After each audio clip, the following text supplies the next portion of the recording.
नमस्कार दोस्तों, स्वागत है आपका आज की मुख्य समाचार में, जिसमें सबसे पहली और बड़ी खबर में आपको बताएंगे कि पुरानी काया में नई सरकार। बिहार में 10वीं बार मुख्यमंत्री बनेंगे नीतीश, उप मुख्यमंत्री होंगे सम्राट और विजय। खबर में आगे जिक्र होगा कि बिहार की हवा मुझसे पहले ही यहां पहुंच गई। तमिलनाडु में पीएम मोदी ने कर दी गमछा लहराने की चर्चा। खबर में आगे आपको बताएंगे दोस्तों कि आर्मी चीफ के ट्रेलर वाले बयान से खौफ में पाकिस्तान। रक्षा मंत्री बोले भारत फिर करेगा हमला। इसके साथ आगे जिक्र होगा कि पीएम मोदी से मिले पुतिन के दूत। ठीक उसी वक्त रूसी राष्ट्रपति से मिले जयशंकर। क्या किसी बड़ी डील की है तैयारी? और इसी के साथ आगे जिक्र होगा दोस्तों कि अयोध्या राम मंदिर में 4 घंटे रहेंगे पीएम मोदी। ध्वजारोहण समारोह के लिए कार्यक्रम फाइनल। जी हाँ दोस्तों, हर एक खबर की गहराई में आपको ले जाएंगे, लेकिन उससे पहले आपसे निवेदन की वीडियो कीजिए लाइक और चैनल को सब्सक्राइब करके बेल आइकन दबाकर कमेंट में लिखिए जय हिंद। रुक करते हैं सबसे पहली और बड़ी खबर की तरफ। पुरानी काया में नई सरकार। बिहार में 10वीं बार मुख्यमंत्री बनेंगे नीतीश, उप मुख्यमंत्री होंगे सम्राट और विजय। जी हाँ दोस्तों, आपको बता दें कि यहाँ पर बिहार में 10वीं बार नीतीश कुमार मुख्यमंत्री पद की शपथ लेंगे। पुरानी सरकार में डिप्टी सीएम रहे सम्राट चौधरी और विजय सिन्हा नई सरकार में भी उप मुख्यमंत्री बनेंगे। पटना के गांधी मैदान में भव्य तैयारी की गई है। 20 नवंबर को होने वाले शपथ ग्रहण समारोह में प्रधानमंत्री नरेंद्र मोदी भी शामिल होंगे। इसके अलावा देश भर की नामचीन हस्तियों को बुलावा भेजा गया है, जिसमें कई राज्यों के मुख्यमंत्रियों के साथ केंद्रीय मंत्री भी शामिल होंगे। बिहार विधानसभा चुनाव में एनडीए को मिले प्रचंड बहुमत के बाद अब सरकार बनाने की कवायद तेज हो गई है। इस बीच बुधवार को बैठकों का सिलसिला शुरू हो गया है। मुख्यमंत्री आवास में जेडीयू विधायक दल की बैठक हुई। इस बैठक में सर्वसम्मति से मुख्यमंत्री नीतीश कुमार को नेता चुन लिया गया। वहीं बीजेपी की ओर से सम्राट चौधरी को नेता और विजय सिन्हा को उप नेता चुना गया। जेडीयू के राष्ट्रीय कार्यकारी अध्यक्ष संजय कुमार झा ने कहा कि विधायक दल की बैठक है, जिसमें नीतीश कुमार को विधायक दल का नेता चुन लिया गया। फिर राज्यपाल से मिलकर सरकार के गठन की प्रक्रिया शुरू हो जाएगी। उन्होंने बताया कि गुरुवार को गांधी मैदान में शपथ ग्रहण समारोह होगा। बिहार चुनाव के परिणाम को लेकर पूरे देश में उत्साह है। शपथ ग्रहण समारोह गांधी मैदान में होना निर्धारित है। इसे लेकर गांधी मैदान में व्यापक तैयारी की जा रही है और इस समारोह में आम से खास लोगों के जुटने की संभावना को देखते हुए उसी तरह की तैयारी की जा रही है। रुक करते हैं अगली ब्रेकिंग न्यूज़ की तरफ। बिहार में हवा मुझसे पहले ही यहां पहुंच गई। तमिलनाडु में पीएम मोदी ने कर दी गमछा लहराने की चर्चा। जी हां दोस्तों, बिहार विधानसभा चुनाव में एनडीए की धमाकेदार जीत के बाद पीएम मोदी का जश्न काफी वायरल हुआ था, जिसमें उन्होंने गमछा लहराते हुए कहा था कि गर्दा उड़ा दिया। अब पीएम मोदी ने कोयम्बटूर में एक जनसभा को संबोधित करते हुए गमछा लहराने की चर्चा कर दी है। दोस्तों, आपको बता दें कि प्रधानमंत्री मोदी ने पीएम किसान सम्मान निधि की 21वीं किस्त बुधवार को जारी की। दोस्तों, आपको बता दें कि प्रधानमंत्री मोदी ने कोयम्बटूर में जनसभा को संबोधित करते हुए कहा कि जब मैं यहां मंच पर आया तो मैंने देखा कि कई किसान हवा में अपना गमछा लहरा रहे थे। मुझे ऐसा लगा जैसे बिहार की हवा मुझसे पहले ही यहां पहुंच गई हो। रुक करते हैं अगली ब्रेकिंग न्यूज़ की तरफ। आर्मी चीफ के ट्रेलर वाले बयान से खौफ में पाकिस्तान। रक्षा मंत्री बोले भारत फिर करेगा हमला। जी हाँ दोस्तों, आपको बता दें कि पाकिस्तान के रक्षा मंत्री ख्वाजा आसिफ व भारतीय सेना के ऑपरेशन का डर दुनिया के सामने साफ दिख रहा है। मंगलवार को उन्होंने कहा कि भारत सीमा पार हमला कर सकता है। उन्होंने कहा कि पाकिस्तान भारतीय सेना प्रमुख के बयान को नज़रअंदाज नहीं कर सकता है। पाकिस्तानी रक्षा मंत्री ने यह बयान तब दिया है जब भारत के सेना प्रमुख जनरल उपेंद्र द्विवेदी ने पाकिस्तान को सीमा पार आतंकवाद से बाज आने की साफ चेतावनी देते हुए कहा था कि 88 घंटे का ऑपरेशन सिंदूर तो ट्रेलर था। भविष्य में ऐसी कोई परिस्थिति आई तो हम पड़ोसी देश के साथ जिम्मेदारी से पेश आने का सबक सिखाने के लिए तैयार हैं। इसी के साथ दोस्तों, आपको बता दें कि पाकिस्तान के एक टीवी चैनल को दिए गए इंटरव्यू में आसिफ ने भारत पर बेबुनियाद आरोप लगाया है। उन्होंने कहा कि अफगानिस्तान घुसपैठ करता है और भारत इसमें भूमिका निभाता है। उन्होंने कहा कि सऊदी अरब, संयुक्त अरब अमीरात, ईरान, चीन और अन्य देश पाकिस्तान में सीमा पार घुसपैठ को समाप्त करना चाहते हैं। उन्होंने आगे कहा कि अफगानिस्तान आतंकियों का अड्डा बन गया है। दोस्तों, रुक करते हैं अगली ब्रेकिंग न्यूज़ की तरफ। पीएम मोदी से मिले पुतिन के दूत। ठीक उसी वक्त रूसी राष्ट्रपति से मिले जयशंकर। क्या किसी बड़ी डील की है तैयारी? जी हाँ दोस्तों, आपको बता दें कि भारत रूस रिश्तों में एक दिलचस्प कूटनीतिक मोड़ देखने को मिल रहा है, जब प्रधानमंत्री नरेंद्र मोदी और रूसी राष्ट्रपति व्लादिमीर पुतिन के दूत एक ही समय में एक दूसरे की राजधानी में मौजूद थे। नई दिल्ली में पीएम मोदी ने पुतिन के करीबी सलाहकार निकोलाई पुत्रसेव से मुलाकात की। वहीं ठीक उसी वक्त मॉस्को से विदेश मंत्री एस जयशंकर की मुलाकात खुद राष्ट्रपति पुतिन से हो रही थी। ये एक बड़े संदेश की तरह इसको देखा जा रहा है। भारत और रूस के बीच कूटनीतिक सरगर्मियां अचानक तेज हो गई हैं। दिलचस्प बात यह है कि एक तरफ दिल्ली में प्रधानमंत्री नरेंद्र मोदी से रूसी राष्ट्रपति व्लादिमीर पुतिन के दूत और रूसी सिक्योरिटी काउंसिल के सदस्य निकोलाई पुत्रुसेव से वो मिल रहे थे, तो ठीक उसी समय पुतिन के पास भारत के विदेश मंत्री एस जयशंकर मौजूद थे। यानी बातचीत दोनों तरफ से एक साथ चल रही थी। ये सिर्फ सहयोग नहीं, एक संदेश है कि पुतिन की अगले महीने होने वाली नई दिल्ली यात्रा से पहले भारत और रूस टॉप लेवल पर कुछ बड़ा कर रहे हैं, चाहे वो यूक्रेन युद्ध के बीच बैलेंस की स्ट्रैटेजी हो, तेल डिफेंस डील्स की मजबूती हो, या फिर चीन को ध्यान में रखते हुए नई जियोपॉलिटिकल प्लान। दोस्तों रुक करते हैं अगली ब्रेकिंग न्यूज की तरफ। अयोध्या राम मंदिर में 4 घंटे रहेंगे पीएम मोदी। ध्वजारोहण समारोह के लिए कार्यक्रम फाइनल। जी हाँ दोस्तों, यहाँ पर अयोध्या राम मंदिर में ध्वजारोहण समारोह के मुख्य अतिथि के रूप में यहाँ रहे प्रधानमंत्री नरेंद्र मोदी का मिनट टू मिनट कार्यक्रम फाइनल हो चुका है। प्रधानमंत्री मोदी राम मंदिर में 4 घंटे गुजारेंगे। प्रधानमंत्री मोदी साकेत महाविद्यालय के ग्राउंड में हेलीकॉप्टर से उतरेंगे। यहाँ से उनका काफिला आदि शंकराचार्य प्रवेश द्वार पहुंचेगा और इसी रास्ते प्रधानमंत्री मोदी राम मंदिर परिसर में प्रवेश करेंगे। भवन निर्माण समिति चेयरमैन नृपेंद्र मिश्र का कहना है कि प्रधानमंत्री के कार्यक्रम में जोड़ा गया है कि वो सबसे पहले सप्त मंडपम जाएंगे और यहाँ रामायण कालीन ऋषियों को नमन कर उनका पूजन करेंगे। वरिष्ठ आईएएस अधिकारी व प्रधानमंत्री संग्रहालय के चेयरमैन मिश्रा बताते हैं कि पीएमओ ने अपेक्षा की है कि प्रधानमंत्री के पूजन के समय मंदिर पुजारी व पूजन सामग्री की भी व्यवस्था रहे। नृपेंद्र मिश्र बताते हैं कि प्रधानमंत्री मोदी राम मंदिर में 4 घंटे गुजारेंगे। रुक करते हैं अगली ब्रेकिंग न्यूज की तरफ। राजनीतिक हताशा छिपाने की कोशिश, वोट चोरी को लेकर पूर्व नौकरशाहों और जजों के निशाने पर आए राहुल गांधी। जी दोस्तों, कांग्रेस के पूर्व अध्यक्ष और लोकसभा में नेता विपक्ष राहुल गांधी के वोट चोरी जैसे आरोपों को लेकर अब आवाजें उठने लगी हैं। 272 प्रबुद्ध नागरिकों ने इस मुद्दे पर पत्र लिखा है। इनमें 16 पूर्व जज, 14 राजदूतों सहित 123 सेवानिवृत्त नौकरशाह, 133 सेवानिवृत्त सशस्त्र बल अधिकारी शामिल हैं। इन प्रबुद्ध नागरिकों ने खुला पत्र लिखकर विपक्ष के नेता राहुल गांधी और कांग्रेस पार्टी द्वारा चुनाव आयोग जैसी संवैधानिक संस्थाओं को बदनाम करने के प्रयासों की निंदा की है। इन खुले पत्र में कहा गया है कि हम सिविल सोसाइटी के सीनियर सिटीजन हैं और हम भारत के लोकतंत्र पर हमले को लेकर बेहद चिंतित हैं। उसकी बुनियादी संवैधानिक संस्थाओं पर लगातार चोट पहुंचाई जा रही है। कुछ राजनेता वास्तविक राजनीतिक विकल्प देने की बजाय भड़काऊ और तथ्यहीन आरोपों के जरिए अपनी सियासी रणनीति को आगे बढ़ा रहे हैं। रुक करते हैं अगली ब्रेकिंग न्यूज की तरफ। बांग्लादेश को दूसरा आतंकी मुल्क बनने से रोके भारत, हसीना के सांसदों ने खुलकर मांगी मदद। जी हाँ दोस्तों, आपको बता दें कि यहाँ पर ढाका में अंतर्राष्ट्रीय अपराध न्यायाधिकरण द्वारा पूर्व प्रधानमंत्री शेख हसीना को मानवता के खिलाफ अपराध के आरोपों में मौत की सजा सुनाए जाने के एक दिन बाद आवामी लीग के वो शीर्ष नेता खुलकर सामने आ गए हैं। ये लोग वर्तमान में अज्ञात स्थानों पर निर्वासन में जी रहे हैं। उन्होंने कहा है कि वो तभी बांग्लादेश लौटेंगे जब राजनीतिक समावेशन सुनिश्चित होगा और उनके खिलाफ दर्ज मामलों में न्यायिक राहत मिलेगी। साथ ही उन्होंने उम्मीद जताई कि भारत हसीना को शरण, सम्मान और सुरक्षा देना जारी रखेगा। दोस्तों, आपको बता दें कि कई आवामी लीग नेताओं और पूर्व सांसदों ने बताया कि पार्टी के लगभग 100 से अधिक नेता विदेश में रह रहे हैं और इतने ही नेता एवं हजारों कार्यकर्ता बांग्लादेश के जेलों में बंद हैं। 4 बार के सांसद नाहिम रज्जाक ने कहा कि सरकार द्वारा आवामी लीग को पूरी तरह समाप्त करने की कोशिश की जा रही है।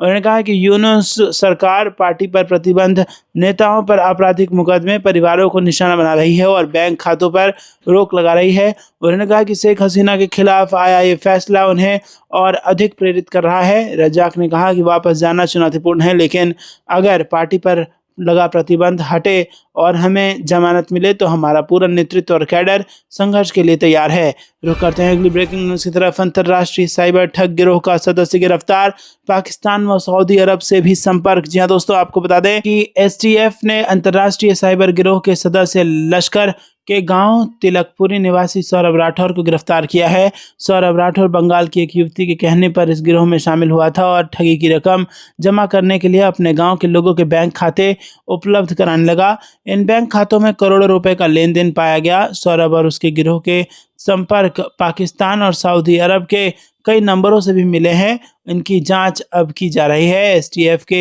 एसएसपी नवनीत सिंह भुल्लर ने बताया कि देश भर में विभिन्न तरीकों से हुई ठगी की रकम हरिद्वार के लश्कर क्षेत्र के गांव तिलकपुरी के लोगों के खाते में जमा हो रही है। कुछ संदिग्ध मोबाइल नंबरों का भी पता चला है जो इसी क्षेत्र में सक्रिय थे। इसकी पड़ताल की गई तो इसी गांव के सौरभ राठौर का नाम सामने आया है। सौरभ को सोमवार को पूछताछ के लिए देहरादून एसटीएफ कार्यालय बुलाया गया था। और दोस्तों आपको कुछ लगता है कमेंट में जरूर बताइए।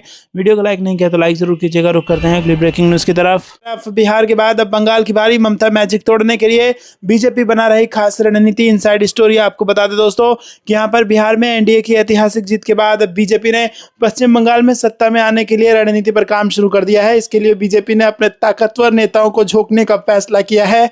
बिहार की जीत के बाद पार्टी मुख्यालय पर कार्यकर्ताओं को अपने संबोधन में पीएम मोदी ने कहा था कि गंगा जी बिहार से होकर बंगाल तक जाती हैं। बंगाल में जीत बीजेपी का एक बड़ा सपना है। गृह मंत्री अमित शाह ने बतौर बीजेपी अध्यक्ष कहा था कि बीजेपी का उत्कर्ष तब होगा जब वो पश्चिम बंगाल और तमिलनाडु में अपना मुख्यमंत्री बनाएगी। बीजेपी ने पश्चिम बंगाल में मार्च अंत या अप्रैल की शुरुआत में होने वाले विधानसभा चुनावों के लिए पार्टी संगठनों को मजबूत करने की दिशा में काम शुरू किया है। पार्टी ने फिलहाल बिना किसी चेहरे के सामूहिक नेतृत्व और प्रधानमंत्री नरेंद्र मोदी के नाम और काम पर चुनाव लड़ने का फैसला किया है। बीजेपी का जोर अपने संगठन को मजबूत करने पर है। राज्य के 91,000 बूथों में से बीजेपी अभी करीब 70,000 बूथों पर बूथ समितियों का गठन कर चुकी है और आगे की गतिविधियों के लिए चुनाव आयोग द्वारा चलाए जा रहे स्पेशल इंटेंसिव रिवीजन यानी एसआईआर के पूरे होने का इंतजार किया जा रहा है। रुक करते हैं अगली ब्रेकिंग न्यूज की तरफ। अमित शाह फाइनल करेंगे बीजेपी मंत्रियों की लिस्ट। नीतीश कुमार के शपथ से एक दिन पहले पहुंचेंगे पटना। जी हां दोस्तों, बिहार में नई सरकार के गठन को लेकर राजनीतिक हलचल तेज हो गई है। चुनाव में प्रचंड जीत दर्ज करने के बाद नीतीश कुमार की अगुवाई में एनडीए सरकार 20 नवंबर को पटना के गांधी मैदान में शपथ लेगी। इस बीच सबसे बड़ी खबर यह है कि गृह मंत्री अमित शाह शपथ से ठीक एक दिन पहले पटना पहुंचने वाले हैं। माना जा रहा है कि बीजेपी कोटे से शामिल होने वाले मंत्रियों की सूची यहीं पर अंतिम रूप से तय की जाएगी। बिहार चुनाव में रिकॉर्ड बहुमत के साथ सत्ता में वापसी करने के बाद नीतीश कुमार 20 नवंबर को 10वीं बार बिहार के मुख्यमंत्री पद की शपथ लेने वाले हैं। उन्होंने 3 मार्च 2000 को पहली बार सीएम पद की शपथ ली थी, दूसरी बार 24 नवंबर 2005 को, तीसरी बार 26 नवंबर 2010 को, चौथी बार 22 फरवरी 2015 को, पांचवी बार 20 नवंबर 2015 को और छठी बार 27 जुलाई 2017 को शपथ ली थी। सातवीं बार 16 नवंबर 2020 को, आठवीं बार 10 अगस्त 2022 को और नौवीं बार 28 जनवरी 2024 को उन्होंने सीएम पद की शपथ ली थी। और अब 20 नवंबर 2025 को नीतीश कुमार पटना के गांधी मैदान में धूमधाम से अपनी 10वीं शपथ लेंगे। रुक करते हैं अगली ब्रेकिंग न्यूज की तरफ। बिहार में शपथ ग्रहण की भव्य तैयारी। जायजा लेने खुद गांधी मैदान पहुंचे नीतीश, पीएम मोदी भी होंगे शामिल। जी हां दोस्तों, बिहार विधानसभा चुनाव में राष्ट्रीय जनतांत्रिक गठबंधन को मिली प्रचंड जीत के बाद अब नई सरकार के गठन की तैयारियां जोर शोर से चल रही है। नीतीश कुमार खुद गांधी मैदान पहुंचकर तैयारियों का जायजा उन्होंने लिया। एनडीए नेताओं ने फैसला लिया है कि नीतीश कुमार के नेतृत्व वाली नई सरकार का शपथ ग्रहण समारोह 20 नवंबर को पटना के ऐतिहासिक गांधी मैदान में आयोजित किया जाएगा। इस दिन नीतीश कुमार 10वीं बार बिहार के मुख्यमंत्री पद की शपथ लेंगे और इस कार्यक्रम को भव्य तरीके से आयोजित करने की योजना बनाई गई है। इसमें पीएम मोदी समेत देश भर की नामचीन हस्तियां शामिल होंगी। बिहार की नई सरकार 20 नवंबर को गांधी मैदान में होने वाले शपथ ग्रहण समारोह की तैयारियां जोरों पर है। मुख्यमंत्री नीतीश कुमार खुद व्यवस्थाओं का जायजा लेने मंगलवार को गांधी मैदान पहुंचे। रुक करते हैं अगली ब्रेकिंग न्यूज की तरफ। आतंकवाद के खिलाफ जम्मू कश्मीर में बड़ी कार्रवाई। श्रीनगर, बडगाम, कुलगाम में कई ठिकानों पर काउंटर इंटेलिजेंस कश्मीर की रेड। जी हां दोस्तों, आपको बता दें कि जम्मू कश्मीर पुलिस की काउंटर इंटेलिजेंस कश्मीर ने मंगलवार को एक सफेद पोश आतंकी मामले की जांच के सिलसिले में श्रीनगर, बडगाम और कुलगाम जिले में कई ठिकानों पर छापेमारी की। आधिकारिक सूत्रों ने बताया कि यह छापेमारी 3 जिलों में एक साथ की गई है। सूत्रों ने बताया कि सीआईके की एक टीम ने कुलगाम के बुगाम इलाके में छापेमारी की और श्रीनगर के एसएमएचएस अस्पताल में तैनात हृदय रोग विशेषज्ञ डॉक्टर उमर फारूक के आवास की तलाशी ली। सीआईके के जवान सुबह सुबह गांव पहुंचे और डॉक्टर के घर की गहन तलाशी ली। एसएमएचएस के हृदय रोग विशेषज्ञ डॉक्टर उमर फारूक कथित तौर पर छापेमारी के समय घर पर नहीं थे। यह अभी भी स्पष्ट नहीं है कि तलाशी के दौरान कुछ जब्त किया गया या नहीं। रुक करते हैं अगली ब्रेकिंग न्यूज की तरफ। 4 राज्यों में बारिश बढ़ाएगी टेंशन। दिल्ली, यूपी से लेकर बिहार के लिए आईएमडी ने दिया नया अपडेट। जी हां दोस्तों, आपको बता दें कि देश के उत्तरी भाग में जहां नवंबर के महीने में ही शीतलहर से लोगों की मुश्किलें बढ़ गई, वहीं दक्षिणी राज्य में बारिश ने लोगों की टेंशन बढ़ा दी है।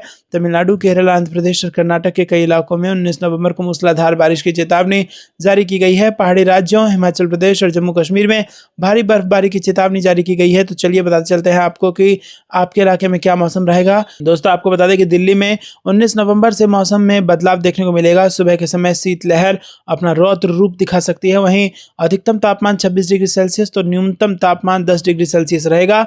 वहीं मौसम विभाग के मुताबिक 19 नवंबर को कानपुर, बाराबंकी, इटावा, लखनऊ और प्रयागराज जैसे जिलों में सुबह तेज हवाएं चलने की उम्मीद है। हालांकि उत्तरी हवाओं के चलने से तापमान में थोड़ी राहत मिलेगी, लेकिन आने वाले दिनों में ठंड फिर से बढ़ सकती है। वरिष्ठ वैज्ञानिक अतुल कुमार सिंह ने बताया कि पछुआ हवाओं की रफ्तार कम होने से फिलहाल थोड़ी राहत है। उत्तराखंड में 19 नवंबर को तापमान में 2 से 3 डिग्री की गिरावट आने की संभावना है।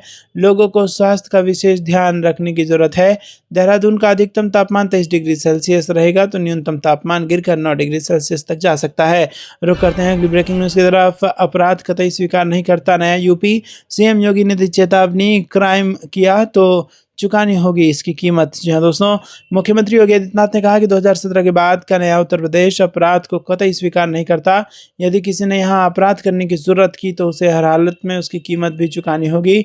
वो दौर खत्म हो गया जब पीड़ित तड़पता भटकता था और अपराधी मौज मस्ती करते थे। अब प्रदेश सरकार ने जीरो टॉलरेंस की नीति के तहत साक्ष्य संकलन और फॉरेंसिक साइंस लैब के जरिए इसके प्रमाणन की एक ऐसी व्यवस्था सुनिश्चित कर दी है कि कोई भी अपराधी बच नहीं पाएगा। उन्होंने कहा कि आज प्रदेश सरकार की जीरो टॉलरेंस की नीति वैज्ञानिक साक्ष्यों पर आधारित जांच और आधुनिक फॉरेंसिक साइंस लैब्स के जरिए ऐसी व्यवस्था विकसित हुई है कि अपराधी अब बच नहीं सकते। सटीक, त्वरित और पारदर्शी जांच के कारण पीड़ितों को सहज, सुगम और समयबद्ध न्याय उपलब्ध हो रहा है। रुक करते हैं अगली ब्रेकिंग न्यूज की तरफ। दिल्ली विस्फोट को लेकर एससीओ बैठक में गरजे एस जयशंकर, दिया कड़ा संदेश। जी हाँ दोस्तों, आपको बता दें कि यहाँ पर विदेश मंत्री एस जयशंकर ने मंगलवार को रूस में संघीय सहयोग संगठन शिखर सम्मेलन में आतंकवाद पर दुनिया को कड़ा संदेश दिया है।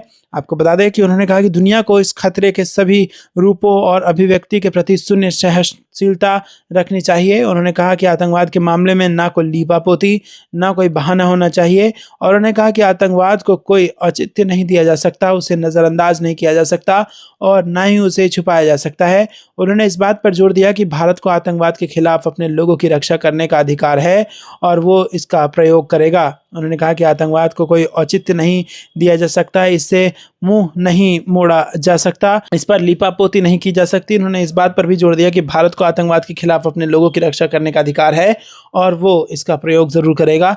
भारत की सामूहिक और बिना किसी समझौते वाली कार्रवाई की मांग दोहराते हुए उन्होंने एससीओ नेताओं से कहा कि आतंकवाद का मुकाबला साझा प्राथमिकता बनी रहनी चाहिए और इसमें सहिष्णुता के लिए कोई जगह नहीं होनी चाहिए।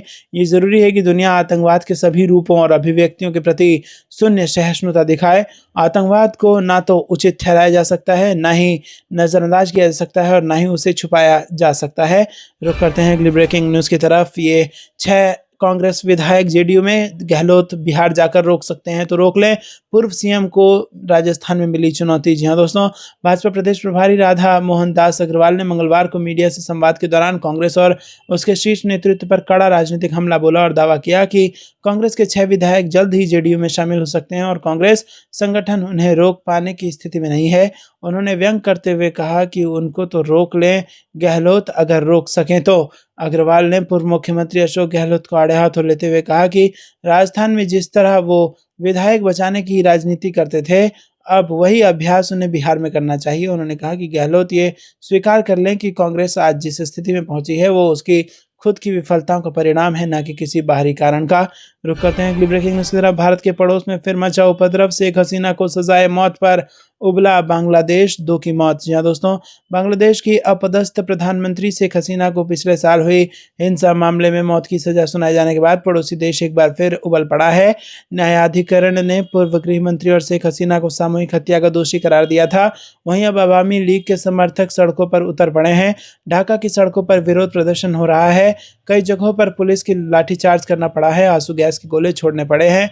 स्थानीय मीडिया की बात करें तो हिंसा में अब तक 2 लोगों के मारे जाने की खबर है।